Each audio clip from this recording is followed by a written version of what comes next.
Welcome to Voodoo Whiskey Gaming, and this is my late review of Castlevania Lords of Shadow. It's available on the Xbox 360, PS3, Xbox One through backwards compatibility, and Steam, I believe. I played it on the Xbox One. So let's start with the story. You play as Gabriel Belmont, a member of the Brotherhood, and they have a much longer name, and it's a really ridiculous name, so I'm not even going to bother with it. But you are sent on a quest to fulfill a prophecy. You must kill the Lords of Shadow. You must do this because for some reason the heavens have been separated from the earth and everything is falling into darkness, and it's your job to basically stop that. And of course there are going to be some twists and turns along the way, but I kind of saw every single one of them coming because they're not really twists or turns, they're kind of gentle bends. Well, it wasn't a terrible story, it wasn't a magnificent story. Then you've got the audio, and the gameplay and the music, that stuff is good. I like the sound effects in this game. I like the sounds for the different creatures, I like the sounds for the weapons, the items you use, etc. I like the sound of the environment, and like I said, I enjoy the music. I like the music because it has a bit of a retro vibe at times, but it's still modern. Or relatively modern, because this game came out quite a while ago. As for the voice acting, they actually have some really impressive voice actors lending their talent to this. Patrick Stewart, Robert Carlyle, and I gotta say though, Robert Carlyle started out pretty weak. Like when you first hear Gabriel Belmont, you kind of wonder if Robert Carlyle had done any voiceover work at that point because there was just nothing to it. But as the game went on, it clearly grew on him and it gets better.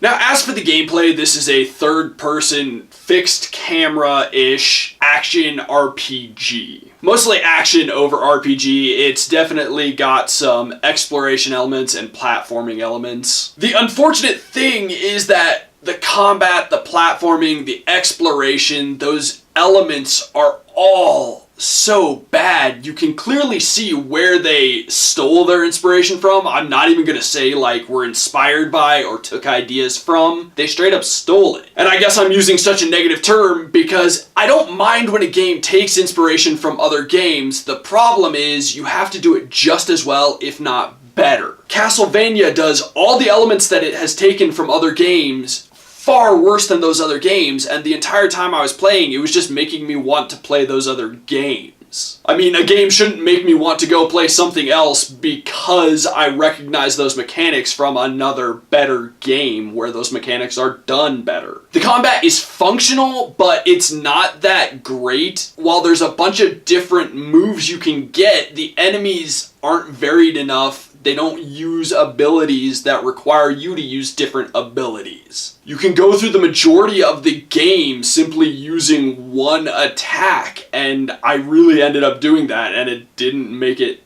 any more difficult. Except for the exceptionally poorly designed boss from the Resurrection DLC. The problem with that boss, and this straight up really ruined the game for me, while I was finally able to beat it, I was just so angry when I finally was able to beat it that I just did not care. Not did not care, but was so angry and just had hate in my heart because this boss, all of its weak points require you to jump and attack. The problem is when you jump and attack, you are no longer able to defend yourself, which you need to be able to do. It's a mess. It's poorly designed.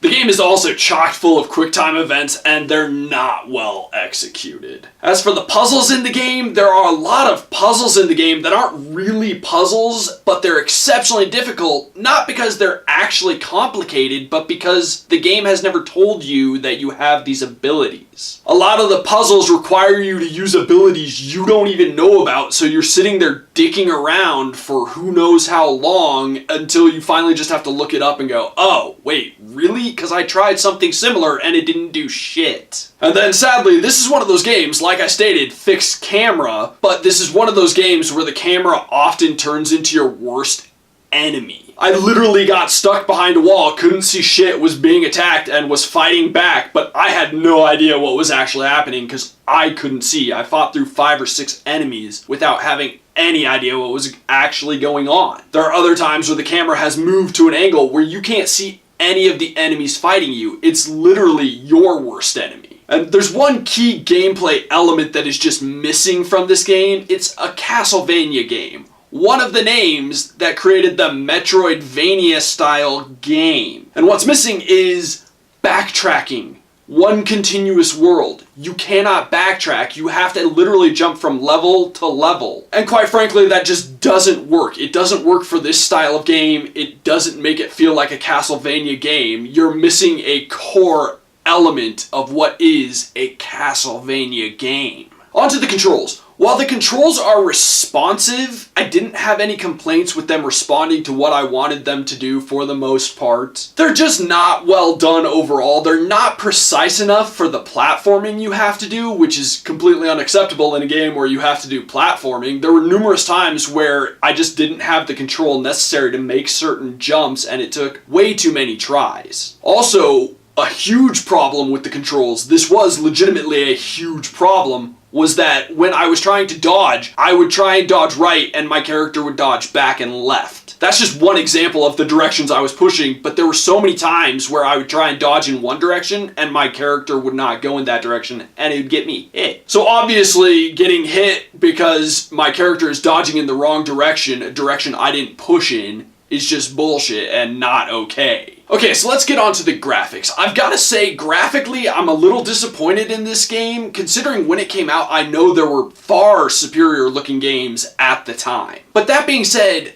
I do like the overall art style, except for one thing that did bother me pretty much the entire game, and that is that Gabriel's head looks way too small for his body. Okay, maybe not way too small, but it definitely looks too small for his body, and it makes him look a little weird the entire time. That aside, I did actually like the art style of this game. I really enjoyed the creature design. I liked the way they made the world look, so that's a good thing, but I do have to say, when it comes to the DLCs, that gets a little muddled. Specifically in the Reverie DLC, because they just abandon cutscenes altogether and do the whole pseudo cutscene still frame image kind of thing. And it just felt kind of lazy, because then you go to the Resurrection DLC and it's back to cutscenes. That's another thing that was a little disappointing to me, was everything was cutscenes, there were no cinematics, and this was back when cutscenes and cinematics were in fact different. But to just wrap this thing up, I was really disappointed with this game, and I shouldn't be that surprised because I have played this game and beaten it in the past, and I literally don't remember having done that. Like, I know that I did it, but I don't remember anything from that playthrough, which is weird. You could see that there was good groundwork and you could see why there was a sequel made, but this game on its own, I have looked at reviews for it and I've got to say I disagree with all the reviews. This game has not aged well. A lot of the mechanics were probably trash back then, but man, it is exceptionally bad now. Skip this game.